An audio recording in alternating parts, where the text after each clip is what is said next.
जोहार साथियों, आदिवासी स्वशासन अधिकार मंच के तत्वाधान में पेशा सम्मेलन 19 सितंबर 2023 दिन मंगलवार को रांची में संपन्न। आदिवासी स्वशासन अधिकार एफसी मंच के तत्वाधान में राज्य के कई जन संगठनों जैसे केंद्रीय जन संघर्ष समिति, कोयल कारो जन संघर्ष समिति, झारखंड उलगुलान संघ इत्यादि ने झारखंड पेशा नियमावली के प्रारूप पर मंतव्य देते हुए इस बात पर ध्यान आकृष्ट किया कि इस प्रस्तावित नियमावली में कुछ ऐसी बातें हैं जो पेशा कानून के सुसंगत नहीं है। इन असंगत बातों को अपरिहार्य रूप से बदला जाना चाहिए। अधिनियम की परिभाषा प्रस्तावित नियमावली के नियम 2 का में अधिनियम से अभिप्रेत है। झारखंड पंचायती राज अधिनियम 2001 इसके स्थान पर पंचायत उपबंध अनुसूचित क्षेत्रों पर विस्तार अधिनियम 1996 किया जाना बेहतर होगा, जैसा कि मध्य प्रदेश और छत्तीसगढ़ की नियमावली में है।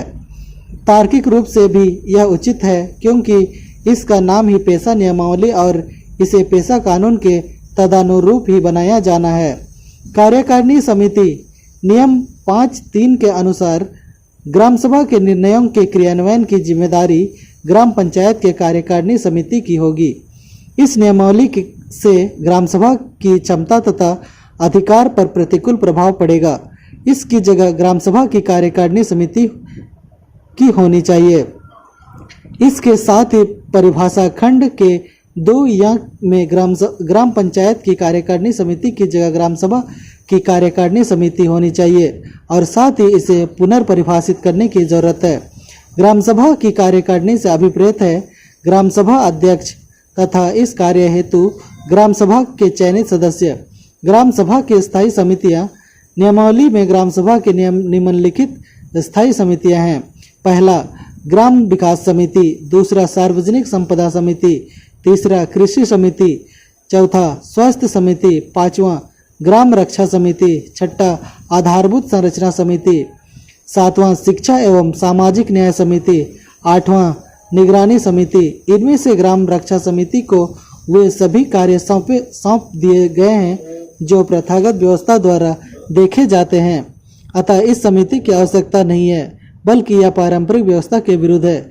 इन समितियों की सूची में बाजार प्रबंधन समिति का जिक्र नहीं है। पेशा के अधिकारों को प्रयोग में लाने के लिए यह महत्वपूर्ण हो सकेगा। इसे स्थायी समितियों की सूची में जगह मिलनी चाहिए। विभिन्न जन संगठनों के प्रतिनिधियों और पारंपरिक ग्राम प्रधानों के साथ हुई परिचर्चा में यह बात सामने आई है कि एक गांव में इतनी सारी समितियों का होना गैर जरूरी है। इसके बजाय सिर्फ एक ही कार्यकारिणी समिति होनी चाहिए जो सभी कार्यों को कर सकती है। वह चाहे तो अपनी सुविधा अनुसार उप समितियों का गठन ग्राम सभा की सहमति से कर सकती है। लोगों ने कहा कि इस बात की पूरी संभावना है कि यह नई व्यवस्था अनुसूचित क्षेत्रों के शांत गांवों में गुटबाजी और कलह का कारण बनेगी। इस व्यवस्था का पेशा कानून या पारंपरिक स्वशासन से कुछ भी लेना देना नहीं है। ऊपर से इस व्यवस्था में 40% जनजातीय आरक्षण की व्यवस्था है जिसकी कोई विधिक व्याख्या या प्रावधान नहीं है। इसी प्रकार नियम 6 का 2 जा को परिवर्तित करते हुए समितियों की पंजियों को पंचायत कार्यालय के बदले ग्राम सभा कार्यालय में रखा जाना चाहिए। ग्राम सभा के निर्णय पर अपीलीय अधिकार। इसमें ग्राम सभा के निर्णयों के अपीलीय अधिकार के रूप में थाना प्रभारी और अनुमंडल पदाधिकारी को रखा गया है, जबकि पारंपरिक व्यवस्था के अनुसार ग्राम सभा के ऊपरी स्तर पर अपील की जा सकती है।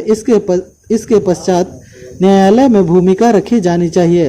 अनुमंडल पदाधिकारी और थाना प्रभारी की भूमिका ग्राम सभा से ऊपर नहीं हो सकती। सामाजिक क्षेत्र की संस्थाओं का अनुसरण।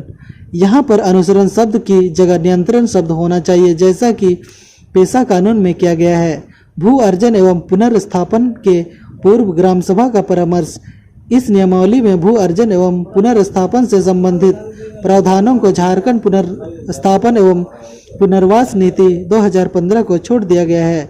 इस संबंध में केंद्रीय कानून भूमि अर्जन, पुनर्वास और पुनर्स्थापन में उचित प्रतिकर और पारदर्शिता अधिकार अधिनियम 2013 है। वैसे अब तक झारखंड सरकार की 2015 की नीति हमें उपलब्ध नहीं हो पाई है। हमें 2015 की एक अन्य दस्तावेज प्राप्त हुई है जिसका नाम Jharkhand rights to fair compensation and transparency in land acquisition rehabilitation and resettlement rule 2015। इसके नियम संख्या 20 में यह लिखा है कि अनुसूचित क्षेत्रों में भू अर्जन से पूर्व ग्राम सभा की सहमति जरूरी है। ग्राम सभा बनाम ग्राम पंचायत। जैसा कि स्पष्ट है कि पेशा कानून का मुख्य बिंदु ग्राम सभा है, जबकि इस नियमावली में बहुत सारे अधिकार ग्राम पंचायत को सुपुर्द कर दिए गए हैं। ऐसे सभी जगहों पर बदलाव जरूरी है। जिला स्तर की प्रशासनिक व्यवस्था। जैसे कि पेशा कानून में स्पष्ट है कि अनुसूचित क्षेत्रों में जिला स्तर की पंचायत की प्रशासनिक व्यवस्था हेतु 6ठी अनुसूची के पैटर्न का अनुसरण किया जाना है। पेशा कानून की धारा 4(ओ) के अनुसार यह व्यवस्था पेशा नियमावली में भी रखा जाना जरूरी है। लघु जल निकाय की परिभाषा। ग्राम सीमा के अंतर्गत जितने भी जल निकाय हैं उनको लघु जल निकाय कहा जाना चाहिए। वे जल निकाय जो लघु नहीं हैं उनको अधिसूचित किया जा सकता है। पेशा कानून की सर्वोच्चता। इस नियमावली को बनाने में पेशा कानून की सर्वोच्चता का ध्यान रखा जाना चाहिए। दरअसल यह पूरी प्रक्रिया ही पेशा नियमावली बनाने की है। धन्यवाद।